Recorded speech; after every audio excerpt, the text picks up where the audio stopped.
I'm not gonna dress it up. Turkeys are dumb. Really dumb. You don't get it! They're fattening us up to eat us! Hey, corn! See you later, Reggie!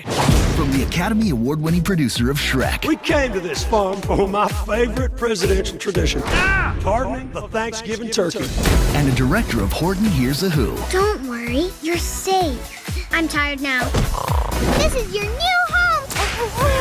Pizza! Does it get any better than this? Hello, soldier. Whatever you do, do not make a sound. Shh. You've been recruited for a top-secret mission. What are you talking about? We're going back in time to the first Thanksgiving to get turkeys off the menu. Who are you talking to? This guy right here. He totally gets it. Look, see how he's nodding? A map. They aren't gonna just write time machine on the... of course they are. Control, we have a contaminant. Copy that. What type, Agent? Turkey, sir. How do we address it? With cranberry sauce.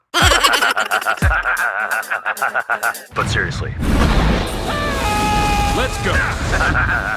Wait! Take us to the first Thanksgiving. Our mission is not to save 10 turkeys, Welcome to our home. but all of them. Oh, she wants you to throw up some worms into her mouth. What? I will get those birds. Every last one of them! Enemy approaching. You must follow me blindly. For the flock! What's your plan for getting in? I'm going to use my incredibly toned pecs and buttocks to throw you over the wall. Go! Funny, right? Free birds. I'm sick of you throwing me around. You see this line? Do not come into my personal space. Did you not see the line? Because I was pretty clear.